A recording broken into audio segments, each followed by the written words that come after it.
Namaskar and welcome to the unconditional world of auto Zignition, your one-stop guide to anything and everything related to cars and bikes.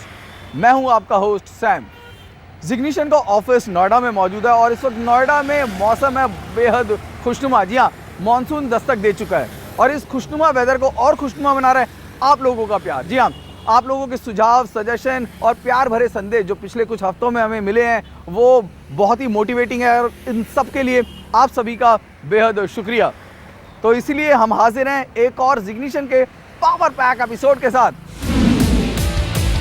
शुरुआत हम करेंगे Hyundai की नई Creta petrol automatic के साथ। जानेंगे SUV segment में और कौन सी ऑटोमेटिक गाड़ियां मौजूद हैं। उसके बाद आपको ले चलेंगे वर्ल्ड ऑटो फोरम, जहां पे टीम जिग्निशन ने शिरकत करी और साथ में मौजूद थे ऑटो इंडस्ट्री के सभी बड़े दिग्गज।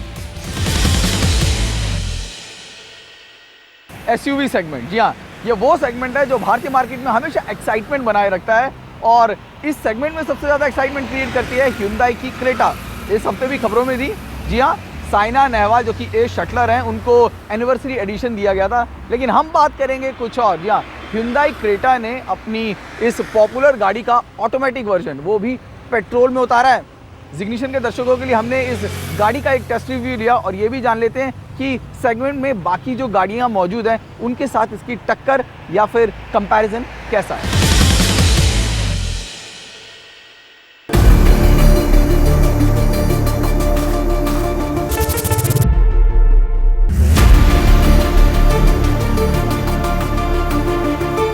Hyundai क्रेटा पिछले साल लॉन्च होने के बाद से अब तक काफ़ी वॉल्यूम जनरेट कर चुकी है और Hyundai के पोर्टफोलियो में मौजूद ये Hyundai की बेहद खास गाड़ी अब भारतीय सड़कों पर आम हो चुकी है, लेकिन फिर भी लोगों को अपनी तरफ खींचती है, मुड़ने पर मजबूर करती है और उसकी जो एक्सक्लूसिविटी है वो अब भी बरकरार है।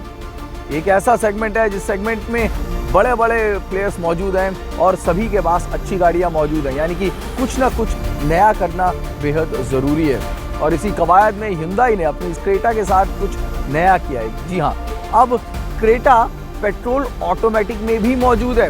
जब शुरुआत में उतारी गई थी तो सिर्फ डीजल ऑटोमेटिक था और डीजल ऑटोमेटिक इतना लोकप्रिय हुआ, इतना डिमांड में गया कि Hyundai ने अपनी पेट्रोल को भी ऑटोमेटिक में उतारा है अपने 1.6 लीटर पेट्रोल इंजन के साथ।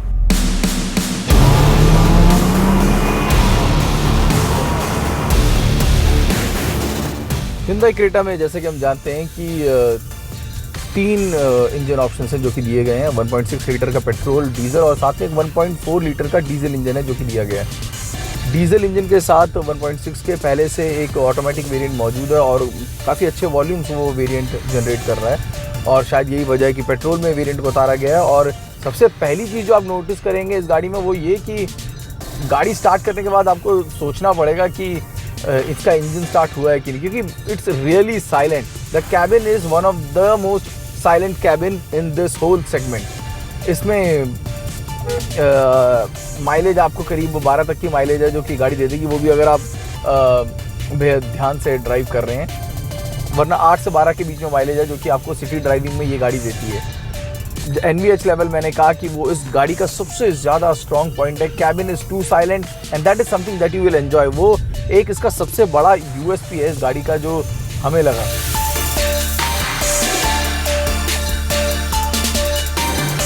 गियर शिफ्ट बिल्कुल एफर्टलेस है, काफ़ी स्मूथ है। इस गाड़ी में हमें एक चीज़ खली वो ये कि ये जो गाड़ी है वो एक ही वेरिएंट है जिसका मौजूद है और वो टॉप एंड में मौजूद नहीं है, यानी कि कई सारे ऐसे फीचर्स हैं जो कि आपको इनकी जो छोटी गाड़ियाँ हैं Hyundai पोर्टफोलियो की, चाहे वो ग्रैंड i10 हो या Elite i20 हो, उनमें भी कई सारे ऐसे फीचर्स हैं जो मिल जाएंगे, लेकिन आप 15 लाख चुकाएंगे इस गाड़ी के लिए करीब उस 15 लाख चुकाने के बाद भी आपको वो फीचर्स नहीं मिलेंगे। Hyundai क्रेटा पेट्रोल ऑटोमेटिक में 6 स्पीड टॉर्क कन्वर्टर दिया गया है और ये टॉर्क कन्वर्टर बेहद स्मूथ है। काफ़ी टाइम हो चुका हम इस रोड टेस्ट के लिए निकले हैं और अब तक हमें किसी भी तरीके की गियर शिफ्ट में कोई परेशानी नहीं आई। It's very seamless. हाँ, कभी कभार आपको थोड़ा अगर स्लो लगे, आपको ओवरटेकिंग वगैरह में थोड़ी परेशानी हो तो आप मैनुअल मोड का भी इस्तेमाल कर सकते हैं।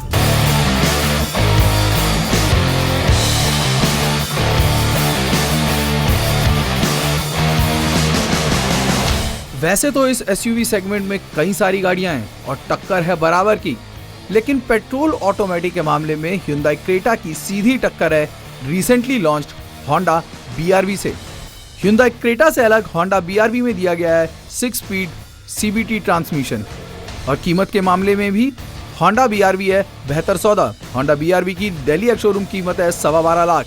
माइलेज के मामले में भी Honda BRV बाजी मारती है और सीटिंग कैपेसिटी भी है Honda BRV की बेहतर। Honda BRV एक 7 सीटर है, वहीं Hyundai क्रेटा है एक 5 सीटर। लेकिन जब बात आती है SUV की तो Hyundai क्रेटा मारती है बाजी।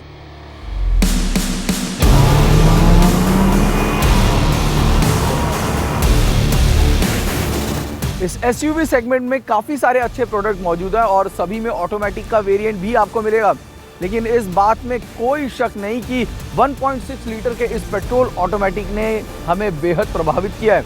और अगर आप भी इस गाड़ी की टेस्ट ड्राइव लेंगे तो यकीन मानिए शायद आप इस गाड़ी को घर ले जाए बिना शायद अपने आप को रोक ना सकें। इस गाड़ी की जो दिल्ली एक्स शोरूम कीमत है वो है 12.64 लाख, यानी कि Hyundai क्रेटा जो डीजल वेरिएंट बाजार में मौजूद है उससे करीब 1.5 लाख रुपए कम। एक अच्छा ऑप्शन, एक अच्छी गाड़ी, एक अच्छी कीमत पर। अब बात करते हैं वर्ल्ड ऑटो फोरम की। जी हाँ, ये एक ऐसा मंच है जहां पर ऑटो डीलर्स, ऑटो OEMs और ऑटो वेंडर्स जो हैं उन सबको एक जगह पर इकट्ठा करने की कोशिश की जाती है, वो भी सिर्फ भारत ही नहीं विदेशों को भी, या यूँ कहें 125 देशों से लोगों को कनेक्ट करने की कोशिश करता है वर्ल्ड ऑटो फोरम। इसका रिसेंटली समिट हुआ दिल्ली में, जहां पर टीम जिग्निशन को भी मौका मिला और आपके दोस्त सैम ने वहां पर शिरकत करी और मौका मिला अपने विचारों को बांटने का और ऑटो लीडर्स की बातें सुनने का, और मिला एक मौका ये जानने का कि ऑटोमोबाइल इंडस्ट्री का फ्यूचर कैसा है।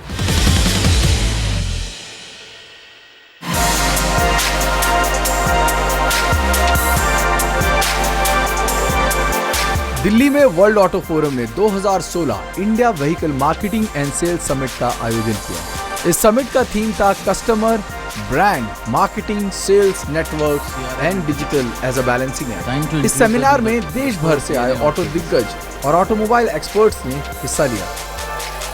India has the highest concentration of vehicles per kilometer of road, 490 motor cars per kilometer. You need more roads so you can sell more cars. In India, even a small car is actually chauffeur driven, unlike in the West where most cars are actually self driven. So are our cars which are being manufactured today meant for the owner to sit behind? I think those manufacturers which are realizing those and making changes to their products to cater to the Indian market and to the Indian consumers are going to be the successful brands of the future. Theme of the summit this time is the balancing act, and digital increasingly is playing a very large role in a customer journey. So we are here to talk about how digital can play a role in actually balancing and helping shift and make consumer experiences a lot more easier for brands and for OEMs. Your point of connect with the customer. इस seminar में panel discussion के जरिए auto sector की समस्याएं, उससे जुड़ी चुनौतियां और इस सेक्टर के लिए जरूरी बदलाव पर चर्चा की गई। इसमें ऑटो सेक्टर से जुड़े जाने माने एक्सपर्ट्स ने शिरकत की। वर्ल्ड ऑटो फोरम के जरिए एक मंच पर ऑटो इंडस्ट्री के दिग्गजों को लाना एक सराहनीय कदम है। Start with Rakesh, since you are from Hyundai and one of the most successful brands in India. So what is your Santosh put forward a very simple point of view that Hyundai, for example, does it have a unique take on the customer and industry in India? Today, when Hyundai has a product portfolio of 10 brands, out of which 3 of them are the Indian car of the year, the Grand i10, the Elite i20 and the Creta. Creating these mega brands involves having the right connect with the customer. You have to be thinking ahead of times, and that is what exactly Mr. Desai was talking about. Is that it has to be ahead of times, and the take has to be is that if you're going to be just serving needs, then you're going to be serving a commodity. I think what we are looking forward towards is serving wants. We should just look at it in terms of that as far as industry is concerned, we are part of the mobility industry. But yes, what we need to look towards is the mobility solutions, the wants part. So the biggest challenge that comes over is in terms of marrying the needs and wants, and that is where, as a company, we have moved towards what we call as a platform or the marketing philosophy of Live Brilliant, because it has to go beyond the four wheels. Passenger vehicles are not a category, right? They need to be meeting the aspiration of people, going beyond that, and that's where this thought came over of Live Brilliant, and that is where exactly this goes. Industry ने इस बात को एक मत से माना कि भले ही ऑटो इंडस्ट्री 20 साल पुरानी हो, हमारी ऑटो इंडस्ट्री बहुत तेजी से वर्ल्ड क्लास स्टैंडर्ड की ओर बढ़ रही है. In the Indian automotive industry, okay, which includes automakers, and they can even be commercial vehicle makers. Okay, they can be two-wheeler manufacturers, they can be tractor manufacturers. Okay, people from the oil industry, people from the tire industry, people from components, who according to you have actually built a much more sustainable business relationship with their consumers because they have worked on the brand much better, which ensures that whatever investments they make at the ground level, okay, they end up giving them a higher return. The answer would be the first top three companies who are making the biggest volumes. You know, it will go as Maruti, Hyundai, and then it's going to be a Mahindra. So these three companies, if I so say, they are able to understand the Indian market psyche in a very good manner. They are able to touch, they are able to, these days, they are able to combine the digital as the emotional value in a proper manner. And that is what getting them the good volumes. And that's what even other manufacturers need to understand. The sooner they understand, the better it is going to be for the product. Especially for those new chaps who are going to enter in the market. There are a couple of chaps who are re-entering in the market. And for those people, it's very important they understand this thing that, you know, yes, technology is changing, everything is going to be digital, things are going to be on mobile, and all the research, reviews, anything that you want is going to be there on your hands. But still, that touch and feel is still very, very important. And you need to reach to the customers, make the customers feel the product via experiential drives or anything. And that's the only way to sell your product. Wholesale retail की समस्याओं पर भी इस summit में खास तवज्जो दी गई. इस बात पर भी सभी एक मत दिखे कि बिग डेटा, सीआरएम और डिजिटल टेक्नोलॉजी का इस्तेमाल बेहद जरूरी है. According to me, a true breakthrough in automobile sales and marketing will come, and that's my prophecy, is when one manufacturer will have the guts to go out and say that I will not build any more showrooms for my consumer because my consumer does not need it. My consumer actually is anyway checking on my vehicle 4 months before he ends up buying it, and he's checking on it online. Okay, then he's checking with his friends, he's checking out with a few of his colleagues, of his or her colleagues who would have bought that vehicle. He or she is checking out the reviews online. He's watching programs like the ones made by Sam. Okay, in saying either he's extolling a vehicle or he's completely burying it to the ground. Okay, and I've already made a decision. So what I need now is, once I've decided which of the two vehicles to choose from, I need somebody to drive up that goddamn vehicle to me where I want it at my time and give me an experience, and that's it. Why does somebody expect me to still walk up to a brick and mortar place to experience the vehicle? For what? As a journalist, I can tell you, you know, your prophecy may come true soon, because there are manufacturers who are working on that format. They really don't need the brick and mortar showrooms anymore, because digitally we can do a number of things. But that's going to happen from segment to segment. For example, a Merc, an Audi or a BM, they can go digital because, you know, they know their customers are premium. Their customers understand the brand. They know for a fact that, you know, even if there is something wrong, we are premium customers and we will be treated in a nice manner. But for a entry-level hatchback or entry-level sedan, or for a customer who like to keep their money close to their chest, that's not going to happen. Because to get the money out of their pocket, they need to touch, they need to feel, they need to be 100% confident about, you know, what they are buying. So for all those, you know, below 20 lakh stuff, the showrooms may stay, but for the higher premium brands, yes, the future is there and that is going to happen soon. इस summit से आने वाले कल की तस्वीर साफ दिखी। खबरों के मामले में ये हफ्ता काफी अच्छा रहा। एक नजर डाल लेते हैं उन खबरों पर जो इस हफ्ते बनी ऑटोमोबाइल जगत की सुर्खियां। Auto company Mahindra and Mahindra को मानसून से काफी उम्मीदें हैं। कंपनी के एग्जीक्यूटिव डायरेक्टर पवन गोयनका ने मीडिया से बातचीत में कहा कि कंपनी बड़ी योजनाओं पर काम कर रही है और आने वाले दिनों में कई नए प्रोजेक्ट बाजार में देखने को मिलेंगे। Mahindra and Mahindra company XUV 500 petrol का पेट्रोल वेरिएंट लॉन्च करने की योजना बना रही है। XUV 500 में 2 लीटर का पेट्रोल इंजन होगा। साथ ही सैंगयोंग टिबोली के X100 प्लेटफॉर्म पर नई अर्बन कॉम्पैक्ट क्रॉसओवर को भी लॉन्च करने का मन बना रही है, जिसमें 1.5 लीटर पेट्रोल इंजन का इस्तेमाल किया जाएगा।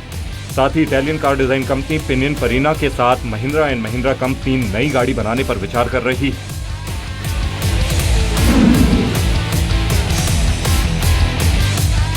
फिएट ने लॉन्च किया लीनिया का अपडेटेड मॉडल लीनिया 125S, जिसकी शुरुआती कीमत 7,82,000 रुपए रखी गई है। नई लीनिया में 1.4 लीटर टर्बो पेट्रोल इंजन का ही इस्तेमाल किया गया है। हालांकि इसकी पावर 11 HP तक बढ़ाई गई है।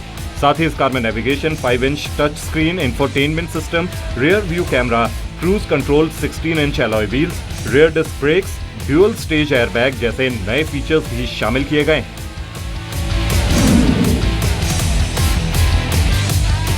इनोवा गाड़ी के चाहने वालों के लिए एक अच्छी खबर है, खासकर दिल्ली NCR के कस्टमर्स के लिए।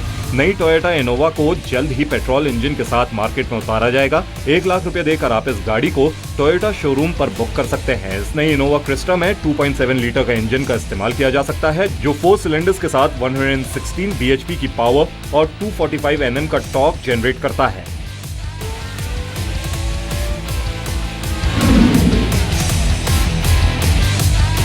रेनॉल्ट ने अपनी लॉजी कार की कीमत को 1 लाख रुपए तक कम कर दिया है। कंपनी 85 PS वाले लॉजी मॉडल की कीमतों में सिर्फ ये बदलाव करने जा रही है, यानी 100 PS वाली गाड़ी की कीमत में कोई बदलाव नहीं किया गया है। प्राइस रिवीजन के बाद लॉजी कार की Delhi ex showroom price 7.59 lakh है। रेनॉल्ट ने इस MPV को साल 2015 में ही लॉन्च किया था। स्वीडिश कार कंपनी वॉल्वो ने अपनी नई कार S90 की बुकिंग भारत में शुरू कर दी है। ये कार सितंबर तक भारत में लॉन्च की जाएगी। इस कार की कीमत लगभग 50 से 55 लाख रुपए होने की संभावना है। इस कार में 2.0 लीटर डीजल इंजन होगा, जो कि 2 अलग अलग वेरिएंट्स में आएगा। इस कार का डिजाइन XC90 SUV से मिलता जुलता है। जहां तक स्टाइलिंग की बात है, इस कार में वर्टिकल नोज और थॉर्स हैमर LED DRLs हेडलैम्प्स भी होंगे। ये car Audi A6, BMW 5 series, Jaguar XF और मर्सिडीज बेंज E-क्लास जैसी कार्स को मार्केट में टक्कर देगी।